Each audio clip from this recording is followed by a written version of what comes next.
മനുഷ്യനും ഈ ഭൂമിയിൽ സത്യം പറഞ്ഞാൽ ജീവിതത്തിൽ ദുഃഖിക്കേണ്ട, വിഷമിക്കേണ്ട, ഒരു തരത്തിലും നരകിക്കേണ്ട ആവശ്യമില്ല. പക്ഷെ എന്നിട്ടും മനുഷ്യജീവിതം പലപ്പോഴും പ്രയാസങ്ങളും പ്രതിസന്ധികളും പ്രശ്നങ്ങളും അങ്ങനെ പലതരത്തിലുള്ള ബുദ്ധിമുട്ടുകൾ നിറഞ്ഞതായി മാറും. നിങ്ങൾ നോക്കൂ, എത്ര നമ്മൾ കണക്ക് കൂട്ടിയാലും പലപ്പോഴും നമ്മുടെ ജീവിതം പ്രതീക്ഷിച്ച പോലെ മുന്നോട്ട് പോകുന്നില്ല. കേരളത്തിലാണെങ്കിൽ നമുക്കറിയാം, ധാരാളം ഇന്ന് എഡ്യൂക്കേറ്റഡ് ആയിട്ടുള്ള ആളുകളുണ്ട്, പക്ഷെ ജോലിയില്ല. ഇനി ജോലി കിട്ടിയാൽ തന്നെ പല കാരണങ്ങളാൽ കല്യാണം നടക്കാത്തവരുണ്ട്. കല്യാണം നടന്നാൽ തന്നെ കുഞ്ഞുങ്ങളാവാത്ത എത്രയോ വിഷമിക്കുന്നവര്. ഇനി കുഞ്ഞുങ്ങളായാൽ കുട്ടികൾക്ക് രോഗം കൊണ്ട് വിഷമം ഉണ്ടാവുന്നവർ. ഇനി അത് കഴിഞ്ഞ് വിവാഹ ജീവിതത്തിൽ തന്നെ ഒരുപാട് മാനസികമായ സംഘർഷങ്ങൾ അനുഭവിക്കുന്നവർ. അങ്ങനെ പോകുന്നു മനുഷ്യന്റെ ദുരിതങ്ങൾ. ഇതിനൊക്കെ നമുക്ക് എന്തെങ്കിലും ഒരു പരിഹാരം എവിടെ നിന്ന്, ആര് നമുക്ക് കാണിച്ചു തരും?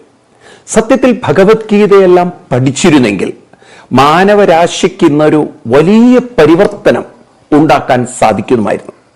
നമ്മുടെ വിദ്യാഭ്യാസത്തില് മനുഷ്യനെ വേണ്ട വിധത്തിൽ മനസ്സിലാക്കി പറ്റാത്തതുകൊണ്ട് ഒരു മനുഷ്യന്റെ ഉള്ളിൽ അവന്റെ ജീവിത പ്രശ്നങ്ങളെ പരിഹരിക്കാനുള്ള കഴിവുകളും സാധ്യതകളും ശക്തിയും അവന് കണ്ടെത്താൻ പറ്റാതെയായി. സത്യത്തിൽ ഇന്നത്തെ വിദ്യാഭ്യാസം കേവലം ബുദ്ധിതരത്തിൽ നമുക്ക് കുറച്ച് ഇൻഫർമേഷൻ തരുന്നു എന്നല്ലാതെ ഒരു മാനസികമായ ട്രാൻസ്ഫോർമേഷന് വഴിയൊരുക്കുന്നില്ല. അതുകൊണ്ട് തന്നെ ഇന്നത്തെ കുട്ടികൾക്ക് ബുദ്ധിപരമായ ഒരുപാട് ഇൻഫർമേഷൻ, ഇപ്പൊ മൊബൈലൊക്കെ കൊച്ചു കുട്ടികളുടെ കയ്യിൽ കൊടുത്തു കഴിഞ്ഞാൽ അവർ നമുക്ക് പറഞ്ഞു തരും എന്തൊക്കെയാണ് അതിന്റെ കാര്യങ്ങൾ എന്നുള്ളത്. ഓരോ കുട്ടിക്കും മൊബൈലിനെ കുറിച്ചുള്ള അറിവ്, അതുപോലെ പല കാര്യങ്ങളെക്കുറിച്ചും അവർക്കറിയാം. പക്ഷെ വ്യക്തി ജീവിതത്തിൽ അവർക്ക് എന്തെങ്കിലും ഒരു വിഷമം വന്നാൽ, അവരുടെ പ്രതീക്ഷകൾക്കനുസരിച്ച് കാര്യം നടക്കാതെ വന്നാൽ, അപ്പോൾ അവര് സൂയിസൈഡിലേക്കും എടുത്തുചാട്ടങ്ങളിലേക്കും പലപ്പോഴും അപകടങ്ങൾ ഉണ്ടാകുന്നത് അങ്ങനെയല്ലേ? പല കുട്ടികളോടും നമ്മൾ എത്ര ഉപദേശിച്ചു കൊടുത്താലും അവർക്ക് അവരുടെ മാനസിക തലത്തിൽ പലതിനെയും അഭിമുഖീകരിക്കാനുള്ള ഒരു കരുത്ത് നമ്മൾ കാണാറില്ല. ഒരു കൂട്ടത്തിൽ ഒരു പക്ഷെ പലതും അവർ ചെയ്താലും ഒറ്റയ്ക്ക് അവർക്ക് കോൺഫിഡൻസ് ഇല്ല, ഒറ്റയ്ക്ക് അവർ മാറി നിൽക്കും. കാരണം എവിടെയോ ഒരു കോൺഫിഡൻസ് ഇല്ലാത്ത മനസ്സാണ് അവർ ഡെവലപ്പ് ചെയ്തിരിക്കുന്നത്. അപ്പൊ അതുകൊണ്ട് തന്നെ നമുക്ക് ഭഗവത്ഗീത ഒരു വലിയ ഉത്തമ വഴികാട്ടിയാണ്. ജീവിതത്തെ മാറ്റിയെടുത്ത് നല്ല സുന്ദരമായ, അനുഗ്രഹീതമായ, കഴിവുള്ള, മനോധൈര്യമുള്ള ഒരു ജീവിതം വാർത്തെടുക്കാൻ ഗീത നമുക്ക് വഴി കാണിക്കുന്നു. ഭഗവത്ഗീതയിലെ ഓരോ ശ്ലോകങ്ങളും സത്യത്തിൽ അതൊരു മതചിന്തകൾക്ക് പരിമിതപ്പെട്ടതല്ല എന്ന് നാം അറിയണം. കാരണം പൊതുവെ നമ്മുടെ ആളുകൾക്കൊരു ധാരണ ഭഗവത്ഗീത പോലുള്ള കൃതികൾ ഹിന്ദുക്കൾ മാത്രം വായിക്കേണ്ടതായിട്ടുള്ള ഒരു കൃതിയായിട്ടാണ് കരുതിയിരിക്കുന്നത്. ഭഗവാൻ ശ്രീകൃഷ്ണൻ യുദ്ധക്കളത്തിൽ അർജുനന് ഗീത ഉപദേശിക്കുമ്പോൾ അത് മാനവരാശിക്ക് തന്നെ ജീവിതത്തെ മാറ്റിയെടുക്കാൻ ഒരു വഴികാട്ടിയായിട്ടാണ് ഉപദേശിച്ചിട്ടുള്ളത്. അപ്പൊ ഗീത എന്ന് പറയുമ്പോൾ തന്നെ നമ്മൾ മനസ്സിലാക്കണം, മനുഷ്യനെയാണ് അഭിസംബോധന ചെയ്യുന്നത്. അർജുനൻ എന്ന് പറയുന്നത് മാനവരാശിയുടെ ഒരു പ്രതീകമാണ്. അവിടെ മതത്തിനോ ജാതിക്കോ ഒന്നും ഒരു പ്രസക്തിയിൽ പ്രാധാന്യമില്ല. ആണാവട്ടെ പെണ്ണാവട്ടെ ഒരു മനുഷ്യനെയാണ് ഗീത അഭിസംബോധന ചെയ്തത്. ഓരോ മനുഷ്യരോടും. അപ്പൊ ഈ മനുഷ്യൻ എന്ന് പറയുമ്പോൾ തന്നെ നാം മനുഷ്യൻ എന്ന വാക്കിന്റെ അർത്ഥം പോലും പഠിക്കാതെ മനുഷ്യരായി ജീവിക്കുന്നവരാണ്. നമ്മളങ്ങനെ ജീവിക്കുകയാണ്. മനുഷ്യൻ, നമ്മളെ മനുഷ്യനാക്കുന്ന എന്താണ്? ആ മനുഷ്യനാക്കി നിലനിർത്തുന്ന ബോധചിന്തകൾ അല്ലെങ്കിൽ നമ്മുടെ മനോവിചാരങ്ങൾ, വികാരങ്ങൾ, ഇതൊക്കെ ഒന്ന് നമ്മളിൽ നിന്നും മാറ്റിക്കഴിഞ്ഞാൽ പിന്നെ നാം മനുഷ്യരല്ല. അപ്പൊ ചിന്തകളാണ് ഒരു മനുഷ്യനെ മനുഷ്യനാക്കുന്നത്. നിങ്ങൾ നോക്കൂ, ചിന്തകളില്ലാത്തൊരു സമയം, രാത്രി ഉറങ്ങിക്കിടക്കുന്ന ഒരു സമയം, നമുക്ക് ലോകവുമായി ഒരു വ്യവഹാരവുമില്ല, ഒന്നിനോടൊരു വ്യവഹാരമില്ല. എല്ലാ ഇടപാടുകളും നമ്മൾ ക്ലോസ് ചെയ്തു. കാരണം നമ്മുടെ ചിന്തകൾ കെട്ടടങ്ങി കിടക്കുകയാണ്. ഇപ്പൊ ചിന്തകൾ ഉണരുന്നതോടുകൂടിയിട്ടാണ് നമ്മുടെ സകല വ്യവഹാരങ്ങളും ഇടപാടുകളും ട്രാൻസാക്ഷൻസ് ഒക്കെ ആരംഭിക്കുന്നത്. അപ്പൊ അതുകൊണ്ട് ആ ചിന്തകളെ കുറിച്ച് നമ്മൾ പഠിക്കേണ്ടതില്ലേ? കാരണം നമ്മുടെ ജീവിതത്തിന്റെ സുഖവും സന്തോഷവും ശക്തിയും ധൈര്യവും ഏകാഗ്രതയും ഓർമ്മശക്തിയും ഒക്കെ നിശ്ചയിക്കുന്നത് ഈ ചിന്തകളല്ലേ. ഒരു കാര്യം പെട്ടെന്ന് ഓർമ്മയിൽ വരുന്നില്ല എന്ന് പറയണമെങ്കിൽ ഓർമ്മ എന്നത് ചിന്തയാണ്. എനിക്ക് പിടികിട്ടി എന്ന് പറയുന്ന ചിന്തയാണ്. ചില ആളുകൾക്ക് പെട്ടെന്ന് കാര്യങ്ങൾ മനസ്സിലാകുന്നു, ചിന്തയാണ്.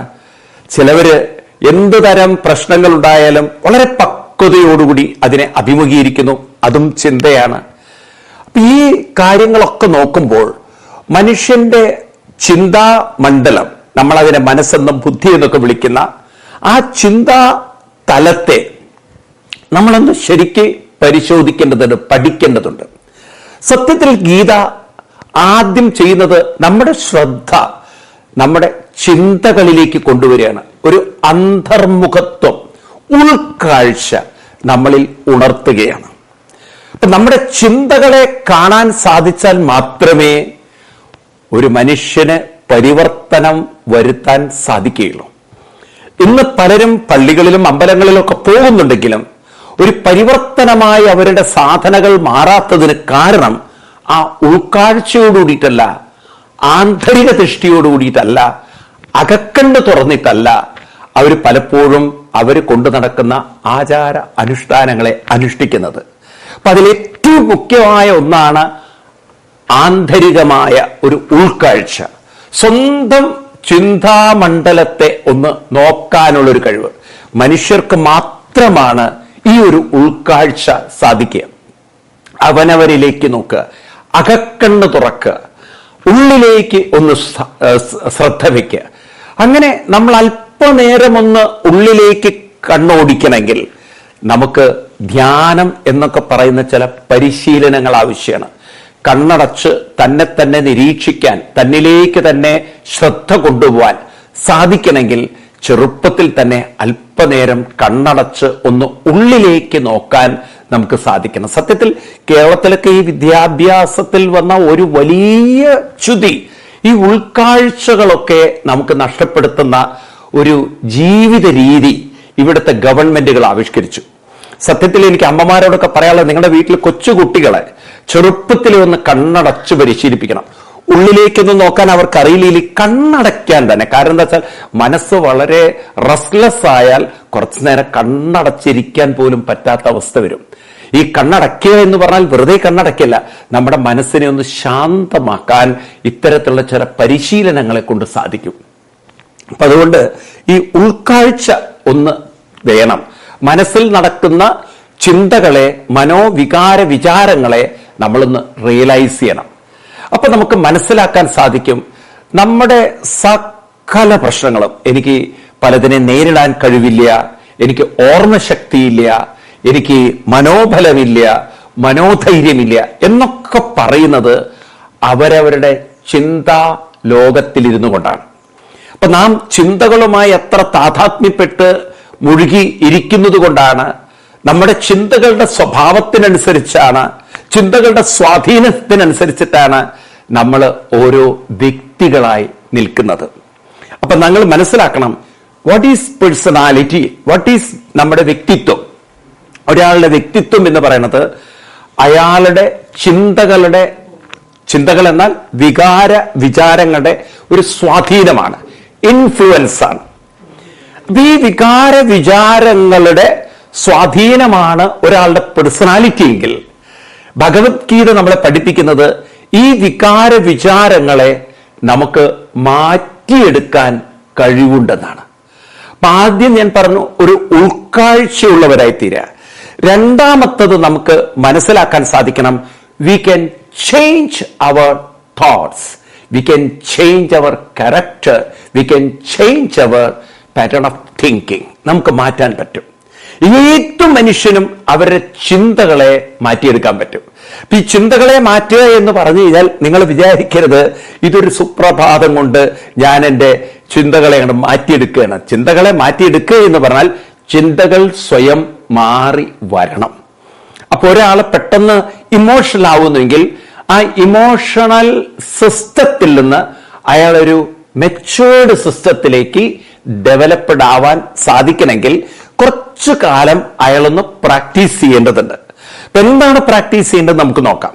അപ്പൊ അതിനു മുമ്പ് നിങ്ങൾ അറിയുക, എവരി പേഴ്സൺ ക്യാൻ ചേഞ്ച്. എല്ലാവർക്കും അവരുടെ തോട്ട്സ് ലെവൽസിനെ, അവരുടെ സ്വഭാവങ്ങളെ മാറ്റിയെടുക്കാൻ പറ്റും. പക്ഷെ മാറ്റിയെടുക്കാൻ പറ്റും എന്ന് പറഞ്ഞാൽ ഇറ്റ് ഈസ് നോട്ട് ദം, അവരായിട്ട് മാറ്റുന്നതല്ല. അവർ ചെയ്യുന്ന ചില കാര്യങ്ങളുണ്ട്, ആ ഒരു പ്രോസസ്സിൽ, ആ ഒരു പ്രക്രിയയിൽ അവരുടെ ചിന്തകൾ അങ്ങനെ മാറി വരികയാണ്. ഇറ്റ് ഹാസ് ടു ഹാപ്പൻ, അവരിൽ സംഭവിക്കുകയാണ്. ഇപ്പൊ നമ്മൾ പറയില്ലേ ചില പ്രോസസ്സ്, ഇപ്പൊ നിങ്ങൾ പാലിന്റെ അകത്ത് ഇത്തിരി പുളി അല്ലെങ്കിൽ തൈര് ഒഴിച്ചു വെച്ചാൽ അതങ്ങനെ ക്രമേണ കട്ട പിടിച്ച് തൈരാകുന്നു.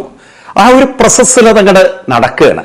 നിങ്ങളൊരു പാത്രത്തിൽ വെള്ളമൊഴിച്ച് അടുപ്പില് ഗ്യാസ് ഓൺ ചെയ്ത് ചെറിയ ഫ്ലെയിം ഇട്ടാലും ക്രമേണ ചൂടായി തിളയ്ക്കുന്നു എന്നൊരു പ്രോസസ്സിലേക്ക് അത് സംഭവിക്കുന്നു.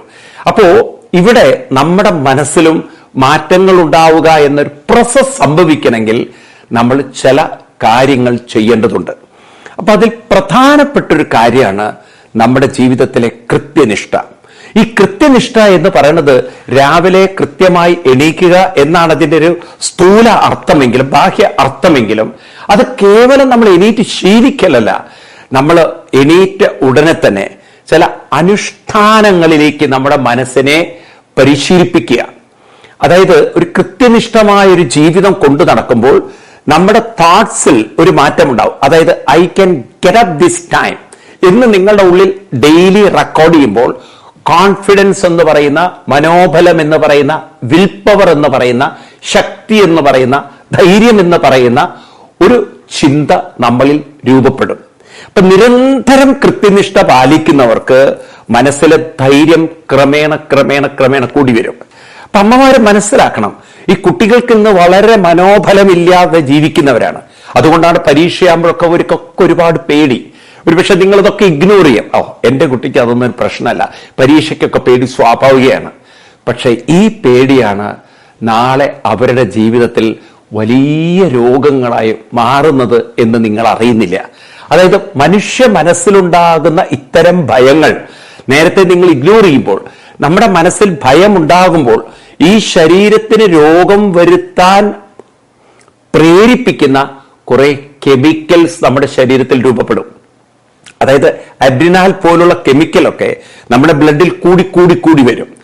അപ്പൊ ക്രമേണ അത് ബ്ലഡിനെ ബാധിക്കും, ക്രമേണ നമ്മുടെ സെൽസുകളെ ബാധിക്കും. അപ്പൊ നമ്മൾ നാളെ ഒരു പൊട്ടൻഷ്യലി ഒരു രോഗിയാവാനുള്ള സാധ്യതകളിലേക്കാണ് ഇത്തരം വികാരങ്ങൾ നമ്മളെ കൊണ്ട് എത്തിക്കുന്നത്.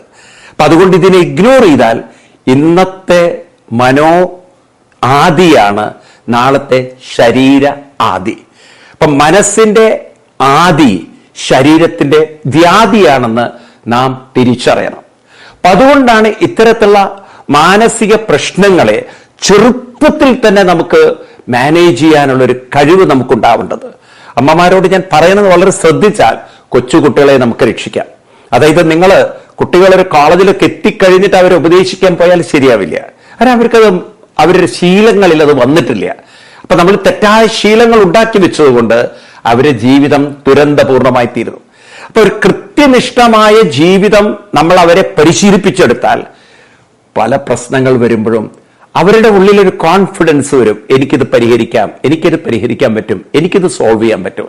ഇന്ന് നോക്കൂ, നിങ്ങൾ പല കുട്ടികളെയും നിങ്ങൾ കല്യാണം കഴിപ്പിച്ചു കൊടുക്കുന്നു, അവിടെ വല്ല പ്രശ്നങ്ങൾ ഉണ്ടാവുന്നു, അതെങ്ങനെ പരിഹരിക്കണം എന്ന് അവർക്കറിയില്ല. അത് അച്ഛനോടും അമ്മയോടും പറഞ്ഞാൽ അവരെ വിഷമിപ്പിക്കണം എന്നുള്ളൊരു വിഷമിപ്പിക്കേണ്ടതുണ്ടല്ലോ എന്നൊരു ചിന്ത വേറൊരു ഭാഗത്ത്. അങ്ങനെ ഉള്ളിൽ അമർത്തി വെച്ച് ഈ പ്രശ്നങ്ങളെല്ലാം സങ്കീർണമായി. ഇനീഷ്യലി അതൊരു പ്രശ്നമാണ്, പിന്നെ അത് പ്രയാസമായി, പിന്നെ ക്രമേണ അതൊരു വിഷാദമായി തീരുമ്പോൾ ഈ വിഷാദം അവരെ കൊണ്ടെത്തിരിക്കുന്നത് വിനാശത്തിലേക്കാണെന്ന് ഈ അച്ഛനും അമ്മയും തിരിച്ചറിയുന്നില്ല. അപ്പൊ ഈ വിഷാദത്തിലേക്ക്, ഇത്തരത്തിലുള്ള വിഷമങ്ങൾ പോവാനുള്ള കാരണം, വിഷാദമാക്കി തീർത്തതിന് കാരണം ആദ്യം തന്നെ അവർക്കതിനെ അഭിമുഖീകരിക്കാനുള്ള, ഫേസ് ചെയ്യാനുള്ള ഒരു മനഃശക്തി, മനോബലം ഇല്ലാതെ പോയതുകൊണ്ടാണ്. അപ്പൊ അതുകൊണ്ട് എന്ത് വേണം? ജീവിതത്തിൽ കൃത്യനിഷ്ഠ അതിന് വളരെയധികം പ്രാധാന്യമുണ്ട്. എന്നാൽ വെറുതെ ഒരു കൃത്യനിഷ്ഠയിൽ എണീക്കുകയല്ല. ഈ കൃത്യനിഷ്ഠ എന്ന് പറഞ്ഞു കഴിഞ്ഞാൽ രാവിലെ ഇത്ര സമയത്ത്, അതിന് അമ്മമാരോടൊക്കെ എനിക്ക് പറയാനുള്ളത്, കുട്ടികളെയൊക്കെ ക്ഷേത്രത്തിൽ കൊണ്ടുപോയി ശീലിച്ചാൽ അത്യുത്തമം. അത് എപ്പോഴെങ്കിലും പോവല്ല, ഒരു കൃത്യസമയം വെക്കുക. അപ്പൊ അവരുടെ ബ്രെയിനിന്റെ അകത്ത് ഇതൊരു റെക്കോർഡ് ചെയ്യപ്പെടും. എനിക്ക് 5:30 എണീക്കാൻ പറ്റും, എനിക്ക് അമ്പലത്തിൽ പോകാൻ പറ്റും. ഇനി അതിൻ്റെ കൂടെ തന്നെ അനുഷ്ഠാനവും. അപ്പൊ അനുഷ്ഠാനം എന്ന് പറയുന്നത് നമ്മുടെ ശ്രദ്ധയെ നല്ല ചിന്തകളിലേക്ക് ഫോക്കസ് ചെയ്യിക്കുക. അതിനാണ് ഈ നാമജപാദികളൊക്കെ പരിശീലിപ്പിക്കുന്നത്. ഇപ്പൊ ഏതെങ്കിലും ഒരു മന്ത്രം 108 തവണ ജപിച്ചുകൊണ്ട് നമ്മൾ അമ്പലത്തിൽ ഒന്ന് പ്രദക്ഷിണം വെച്ച് നോക്കൂ നിങ്ങൾ. ഞാനൊരു 108 തവണ നാമം ജപിക്കാതെ അമ്പലത്തിൽ നിന്നും പുറത്തു പോവില്ല. അപ്പൊ ഈ അനുഷ്ഠാനം കൊണ്ട് എന്ത് സംഭവിക്കുന്നു ചോദിച്ചു കഴിഞ്ഞാൽ നമ്മുടെ ശ്രദ്ധ ഒരു മന്ത്രത്തിലേക്ക് തിരിയുന്നു. അങ്ങനെ ക്രമേണ ക്രമേണ ഈ മനസ്സും മന്ത്രവും തമ്മിലുള്ള ഒരു ലയം വരും. തുടക്കത്തിലൊക്കെ പ്രശ്നമാണ്, കാരണം അതൊരു ചടങ്ങ് പോലെ തീർക്കണം. മനസ്സും ഈ മന്ത്രവും തമ്മിൽ യാതൊരു കോർഡിനേഷനും ഉണ്ടാവില്ല, ഒരു ചേർച്ചയും ഉണ്ടാവില്ല.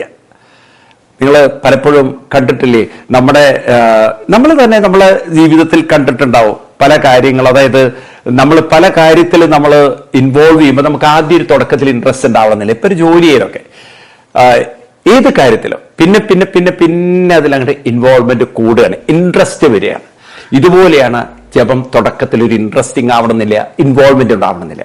പക്ഷെ നിരന്തരമായൊരു പരിശീലനം കൊണ്ട് മനസ്സും മന്ത്രവും ചേർന്ന് വരുമ്പോഴാണ് ഒരു വ്യക്തി അറിയാത്ത ഒരു ട്രാൻസ്ഫോർമേഷൻ ആ മനസ്സിലുണ്ടാവുന്നത്. കൃത്യനിഷ്ഠ കൊണ്ട് മനോബലവും വിൽ പവറും, അനുഷ്ഠാനം കൊണ്ട് നമുക്ക് കിട്ടുന്നത് മാനസികമായ പിരിമുറുക്കങ്ങളിൽ നിന്നുള്ള ഒരു അയവ്. ഏത് പ്രശ്നങ്ങൾ വരുമ്പോഴും ഈ ജപിച്ച് ആ ജപത്തിൽ മുഴുകാനുള്ള ഒരു കഴിവുള്ളവർക്ക് മനസ്സിന്റെ പിരിമുറുക്കങ്ങൾ, മനസ്സിന്റെ ഒരു അസ്വസ്ഥതകൾ നല്ലൊരു രീതിയിൽ അയഞ്ഞു കിട്ടും. ഈ രീതിയിൽ ഒരു വലിയ പരിവർത്തനം ഒരാളിൽ സംഭവിക്കാൻ ഈ 2 കാര്യങ്ങൾ മതി. അപ്പൊ അങ്ങനെ ഒരു മാറ്റം നമ്മുടെ സമൂഹത്തിലുണ്ടല്ലോ. ശരിക്കും പറഞ്ഞാൽ നമ്മുടെ കുട്ടികളിൽ ചെറുപ്പത്തിൽ തന്നെ പരിശീലിപ്പിച്ചെടുത്തു കഴിഞ്ഞാൽ ഈ മനസ്സിൽ ഒരു മാറ്റമുണ്ടാക്കാൻ സാധിക്കുമെന്ന ഒരു കോൺഫിഡൻസ് അവരിൽ വന്നാൽ തന്നെ അവരുടെ ജീവിതത്തിൽ അവർ പരാജയപ്പെട്ടവരാണെന്ന് ഒരിക്കലും തോന്നില്ല. ഈ പരാജയപ്പെട്ടവരാണെന്ന് തോന്നുന്നതിന് കാരണം അവരുടെ വ്യക്തി ജീവിതത്തിൽ അവർക്ക് ഒരു മാറ്റമുണ്ടാക്കാൻ സാധിക്കുമെന്ന തോന്നലില്ലാത്തതുകൊണ്ടാണ്. ഇന്നലെ വരെ ജീവിച്ചൊരു വ്യക്തി വിചാരിക്കുകയാണ് നാളെയും എൻ്റെ ജീവിതം ഇങ്ങനെയാവും, മറ്റന്നാളും ഇങ്ങനെയാവുമ്പോൾ പിന്നെ അവിടെ നിന്ന് പ്രോഗ്രസ് ആണുള്ളത്, അവിടെ നിന്ന് പ്രതീക്ഷയാണുള്ളത്. നേരെ മറിച്ച് അതിനൊരു ബ്രേക്ക് നമ്മൾ ചെയ്ത് നമ്മൾ ഒരു കൃത്യനിഷ്ഠയും അനുഷ്ഠാനവും കൊണ്ടു നടക്കുമ്പോൾ ഈ മാറ്റം നമുക്ക് തന്നെ ക്രമേണ ഫീൽ ചെയ്യും. യെസ്, എനിക്ക് എൻ്റെ മനസ്സിൽ മാറ്റങ്ങൾ ഉണ്ടാക്കാൻ പറ്റുന്നു. ഈ മാറ്റങ്ങൾ ഉണ്ടാക്കാൻ സാധിക്കുന്നവര് ഏത് തരം ചിന്തയിലാണ് കുരുങ്ങിക്കിടക്കാൻ പോകുന്നത്? അവർക്ക് ഡിപ്രഷൻ ഇല്ല. ഒരു വിഷമം വന്നാൽ തന്നെ, ഒരു അസ്വസ്ഥത വന്നാൽ തന്നെ അവരുടെ ഉള്ളിൽ നിന്ന് വിളിച്ചു പറയും, ഇതെനിക്ക് മാറ്റിയെടുക്കാൻ പറ്റും, എനിക്ക് പരിശ്രമത്തിലൂടെ ഏത് കാര്യത്തെയും മാറ്റിയെടുക്കാൻ പറ്റും. അപ്പൊ ഈ സത്യം പറഞ്ഞാൽ നമ്മുടെ കൊച്ചുനാള് മുതൽ നമുക്ക് കിട്ടാത്ത ഒരു വലിയൊരു അനുഭൂതിയാണ് നമ്മുടെ ജീവിതത്തിൽ നമ്മുടെ അച്ഛനമ്മമാര് തരാത്തതായ കൃത്യനിഷ്ഠയും അനുഷ്ഠാനങ്ങളും ഒക്കെ.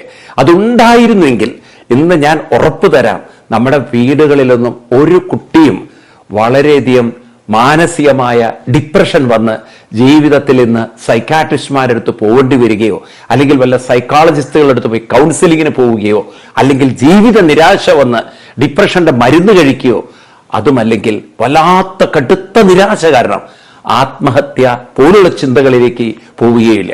ഇന്ന് ഞാനിത് പറയുമ്പോഴല്ലേ എൻ്റെ മുന്നിലൊരു വാർത്ത എന്താണെന്ന് വെച്ചാൽ, നവവധു വിവാഹത്തിന് മുമ്പ് വിവാഹത്തിന് വേണ്ടി ഒരുങ്ങണം. പുലർച്ചെ സമയത്ത് ബ്യൂട്ടീഷ്യന്മാരൊക്കെ വന്ന് അവളെ ഒരുക്കിക്കൊണ്ടിരിക്കുന്നതിൻ്റെ ഇടയിൽ അവൾ പറഞ്ഞു എനിക്കൊന്ന് ബാത്റൂമിൽ പോകണമെന്ന്. അവള് ബാത്റൂമിൽ പോയ കുട്ടി തിരിച്ചു വരുന്നില്ല. ഇങ്ങനെ കുറെ കഴിഞ്ഞ് അവര് ബാത്റൂമിന്റെ വാതിലൊക്കെ നോക്കുമ്പോൾ, റൂമിന്റെ വാതിലൊക്കെ പൊളിച്ചു നോക്കുമ്പോൾ കുട്ടി ഓൾറെഡി ഫാനിൽ തൂങ്ങി മരിച്ചിരിക്കണം. അപ്പൊ നല്ല വിദ്യാഭ്യാസമുള്ള കുട്ടിയാണ്, നേഴ്സിംഗ് കഴിഞ്ഞൊരു കുട്ടിയാണ്. അപ്പോൾ നമുക്ക് പൊതുവെ പെട്ടെന്ന് എന്താണ് വാർത്ത വായിക്കുമ്പോൾ തോന്നുന്നത്, ഈ കുട്ടിക്ക് വേറെ ഏതെങ്കിലും ഒരു അഫെയർ ഉണ്ടാവും, ആ വ്യക്തിയായിട്ട് കല്യാണം നടക്കാൻ പറ്റാതിരുന്നിട്ടുണ്ടാവും, അച്ഛനും അമ്മയും നിർബന്ധിച്ച് മറ്റൊരു കല്യാണത്തിന് തയ്യാറായിണ്ടാവും. ഒരുപക്ഷെ ഒരു തീവ്രമായ കുറ്റബോധം കുട്ടിയെ, അതായത് ഞാൻ പ്രേമിച്ച ഒരുത്തനെ ഞാൻ വഞ്ചിക്കുകയാണല്ലോ, അവൻ എനിക്ക് വേണ്ടി ഇത്രയും കാലം കാത്തുനിന്നില്ലേ, ഞാൻ അവനെ ഒഴിവാക്കിയിട്ട് എനിക്ക് സത്യം പറഞ്ഞാൽ യാതൊരു ബന്ധമില്ലാത്ത, ഒരു അടുപ്പവുമില്ലാത്ത, മാനസികമായി യോജിപ്പില്ലാത്ത ഒരു ബന്ധത്തിലേക്കാണല്ലോ ഞാൻ പോകുന്നത്. ഇതെന്നെ ഞാൻ ചതിക്കല്ലേ, എന്നെ ഞാൻ ദുരിതത്തിലാക്കല്ലേ, ദുഃഖത്തിലാക്കല്ലേ എന്നുള്ള ഒരുപാട് ചിന്തകൾ ആ മനസ്സിൽ കടന്നു കളിച്ചു കാണും. ഒരുപക്ഷെ ഉത്തരം കിട്ടാത്ത ഇത്തരം ചിന്തകൾ ആ മനസ്സിനെ ഏറെ അസ്വസ്ഥമാക്കിയിട്ട് ഒരു സമാധാനവും ഉത്തരവും കിട്ടാതെ പോയപ്പോൾ ആ ഒരു ഡിപ്രഷൻ മൂഡ് ആ മനസ്സിൽ കടന്നുകൂടിയപ്പോൾ അവസാനം അതിന് കണ്ടെത്തിയ വഴി എന്നാ പിന്നെ ഈ ജീവിതം തീർത്തേക്കാന്നായിരിക്കാം. സത്യത്തിൽ ആരാണ് ഇതിന് ഉത്തരവാദി? പ്രേമം വരാം. ഇന്നത്തെ കാലഘട്ടത്തിൽ അതിനുള്ള സാധ്യതകൾ കൂടുതലാണ്. കാരണം കോളേജിൽ എത്തുമ്പോൾ തന്നെ, സ്കൂളിൽ എത്തുമ്പോൾ തന്നെ പിന്നാലെ കൂടുന്ന കുറേ എണ്ണം. അതൊന്നൊരു ഇഷ്ടം തോന്നാം, പ്രേമം വരാം. പക്ഷെ പ്രേമമാണോ ദുരന്തമാക്കിയത്? വേറൊരാളെ കല്യാണം കഴിക്കുന്നതാണോ ദുരന്തമാക്കിയത്? ഇതൊന്നുമല്ല. ദുരന്തമാക്കുന്നത് നമുക്ക് ഉത്തരം കിട്ടാത്ത ചില ചോദ്യങ്ങളാണ്. ഉത്തരം പറഞ്ഞു കൊടുക്കാൻ, ഇപ്പൊ കാമുകനോട് പറഞ്ഞു കൊടുക്കാമായിരുന്നു, നോക്കൂ ജീവിതത്തിൽ ഇങ്ങനെ കുറെ സത്യങ്ങളുണ്ട്, നമ്മൾ ആഗ്രഹിച്ചു കാണും വിവാഹം കഴിക്കാൻ, പക്ഷെ നമുക്ക് ഒരു സമൂഹമുണ്ട്, അച്ഛനമ്മമാരുണ്ട്, അപ്പൊ അതുകൊണ്ട് അവർ പറയുന്നതും കൂടെ അനുസരിക്കണം. കാരണം ഇത്രയും കാലം അവരുടെയൊക്കെ ഒരു അനുഗ്രഹം കൊണ്ടാണ് ഞാൻ ഇത്ര ആയത്. അപ്പൊ അവരെയൊക്കെ അവഗണിച്ചുകൊണ്ട് ഞാൻ എൻ്റെ സ്വാർത്ഥ സുഖത്തിന് പ്രാധാന്യം കൊടുക്കുന്നത് ശരിയല്ലല്ലോ. അപ്പൊ അങ്ങനെയൊക്കെ ഒരു പറഞ്ഞൊരാളെ ബോധ്യപ്പെടുത്താനുള്ള കഴിവുണ്ടായിരുന്നെങ്കിൽ ഈ പ്രശ്നം ഉണ്ടായിരുന്നില്ല. അപ്പൊ രണ്ട് കാര്യങ്ങൾ അവിടെ ഉണ്ടായിരുന്നില്ല. ഒന്ന്, തനിക്ക് ഈ കാര്യത്തിൽ ഒരു വ്യക്തമായൊരു ഡിസിഷൻ എടുക്കാനുള്ള ഒരു വിൽ പവർ, ഒരു കോൺഫിഡൻസ് ഉണ്ടെന്ന തോന്നല്. രണ്ടാമത്തത്, ഒരു കാര്യത്തെ വകതിരിവോടുകൂടി കണ്ട് മറ്റൊരാളെ കൺവിൻസ് ചെയ്യാനുള്ള ഒരു ഉത്തരം, ക്ലിയർ ഉത്തരം പറഞ്ഞു കൊടുക്കാനുള്ള, ഉത്തരം കണ്ടെത്താനും പറഞ്ഞു കൊടുക്കാനുള്ള കഴിവ്. ഇത് നമ്മുടെ കുട്ടികൾക്ക് എന്തേ നഷ്ടപ്പെട്ടു പോയത്? ആ കുട്ടി BSc നഴ്സിംഗ് ആണ്, +2 കഴിഞ്ഞ എൻട്രൻസും കഴിഞ്ഞ BSc നഴ്സിംഗ് കഴിഞ്ഞൊരു കുട്ടിക്ക് സ്വന്തം ജീവിതത്തിൽ ഒരു പ്രശ്നം വന്നപ്പോൾ ഉത്തരം കണ്ടെത്താൻ സാധിക്കാതെ പോയി, അങ്ങനെ ജീവിതം പൊലിച്ചവരാണ്. ഈ പൊട്ട വിദ്യാഭ്യാസത്തെയാണോ നിങ്ങളിന്ന് എഡ്യൂക്കേഷൻ എന്ന് വിളിക്കുന്നത്? ഇത് ഡിസ്ട്രക്റ്റീവ് എഡ്യൂക്കേഷനാണ്. നമുക്ക് വേണ്ടി കൺസ്ട്രക്റ്റീവ് എഡ്യൂക്കേഷനാണ്, ട്രാൻസ്ഫോർമേറ്റീവ് എഡ്യൂക്കേഷനാണ്. അത് നമുക്കിന്ന് എവിടെ കിട്ടാനുണ്ട്? അതുകൊണ്ട് ഭഗവത്ഗീത നമുക്കിന്ന് അനിവാര്യമാണ്. അച്ഛനും അമ്മമാരും ഒന്നും ഉണർന്ന് പ്രവർത്തിക്കുകയാണെങ്കിൽ ഇനിയുള്ള ഒരു തലമുറയെങ്കിലും നമുക്ക് രക്ഷിക്കാൻ സാധിക്കും. കാരണം ഇത് പ്യൂർലി സൈക്കോളജിക്കലാണ്. Spirituality is purely psychological. ഒരു സൈക്കിക് ട്രാൻസ്ഫോർമേഷൻ ആണ്. നമ്മുടെ കുട്ടികൾക്ക് കോൺഫിഡൻസ് കൊടുക്കാൻ, നമ്മുടെ കുട്ടികൾക്ക് മനസ്സിനൊരു മാറ്റമുണ്ടാക്കി കൊടുത്തുകൊണ്ട്, ഉത്തരം കണ്ടെത്താനുള്ള കഴിവുണ്ടാക്കി കൊടുത്തുകൊണ്ട് അവരെ സമൂഹത്തിന്റെ, ജീവിതത്തിന്റെ മുഖ്യധാരയിലേക്ക് കൊണ്ടുവന്ന് ഏത് പ്രശ്നങ്ങളെയും അഭിമുഖീകരിക്കാനും അതിനുത്തരം കണ്ടെത്തി മറികടന്ന് മുന്നോട്ട് ജീവിതത്തെ നയിക്കാനൊക്കെ ഉള്ളൊരു കഴിവ് അവരിൽ എത്തിക്കാനാണ്. പക്ഷെ അൺഫോർച്ചുനേറ്റ്ലി നമുക്കിതിന്റെ വില മനസ്സിലായില്ല. നമ്മളോടൊപ്പം പറയാൻ അമ്പലത്തിൽ പോകുന്ന പറഞ്ഞാൽ, പിന്നെ അമ്പലത്തിൽ പോയവരൊക്കെ രക്ഷപ്പെട്ടിട്ടല്ലേ, എന്നാ പിന്നെ തിരുമേനിമാരെങ്കിലും രക്ഷപ്പെടണം. നമ്മളതിന്റെ നെഗറ്റീവ് സൈഡാണ് പലരും കാണും. പിന്നെ ചിലർ അന്ധമായിട്ട് അവരങ്ങനെ പോവും. അവിടെ തൊഴുക എന്നല്ലാതെ ഒരു അനുഷ്ഠാനമായി പോകുന്നവർ വളരെ കുറവാണ്. അതുകൊണ്ടായിരിക്കും കൃഷ്ണൻ 7-ാം അധ്യായം ഗീതയിൽ പറഞ്ഞത്, മനുഷ്യാനാം സഹസ്രേഷു കശ്ചിത് യതതി സിദ്ധയെ യതതാമപി സിദ്ധാനാം കശ്ചിൻ മാം വേത്തി തത്വതാം. ആയിരക്കണക്കിന് ആളുകൾ എന്നെ വന്ന് തൊഴുതു പോകുന്നുണ്ട്. പക്ഷെ വളരെ കുറച്ച് ആളുകൾ മാത്രമേ ഒരു അനുഷ്ഠാനമായിട്ട് കാര്യം മനസ്സിലാക്കിയിട്ട് തന്നെ എന്റെ അടുത്തേക്ക് വരുന്നുള്ളൂ. അപ്പൊ ഭൂരിപക്ഷം ആളുകൾ മുമ്പേ ഗമിച്ചീരിന ഗോവ് തന്റെ പിമ്പേ ഗമിക്കും ബഹുഗോക്കളെല്ലാം എന്ന് പറഞ്ഞ പോലെ അങ്ങനെ തൊഴുതു പോകുന്ന ഒരു തരം താഴ്ന്ന ഭക്തി കൊണ്ട് നടക്കുന്നവരാണ്. അപ്പൊ നമുക്കിതിൽ നിന്നൊരു മാറ്റം ഉണ്ടാക്കണം. ശ്രദ്ധാവാൻ ലഭതേ ജ്ഞാനം തൽപര സംയതേന്ദ്രിയ ജ്ഞാനം ദബ്ധ്വാ പരാം ശാന്തിം അജിരേനാധിഗച്ഛതി. നമുക്ക് ശ്രദ്ധയോടുകൂടിയിട്ട് ഈ അനുഷ്ഠാനങ്ങളെ കൊണ്ടു നടന്നാൽ നമുക്ക് ജീവിതത്തിൽ ഏത് കാര്യത്തെയും അഭിമുഖീകരിക്കാനുള്ള ധൈര്യവും അതിനുള്ള ഉത്തരങ്ങൾ കണ്ടെത്തിക്കൊണ്ട് നമുക്ക് മുന്നോട്ട് ജീവിതത്തെ നയിക്കാൻ സാധിക്കും. നമുക്കൊരു ബ്രൈറ്റ് ഫ്യൂച്ചർ നമ്മുടെ മുന്നിൽ കാണാൻ പറ്റും. അല്ലാതെ ഇരുണ്ടടച്ച ജീവിതമാവില്ല. അപ്പൊ അതിന് ബ്രൈറ്റ് ഫ്യൂച്ചർ നമുക്ക് കാണാൻ ഗീത സഹായിക്കുന്നു.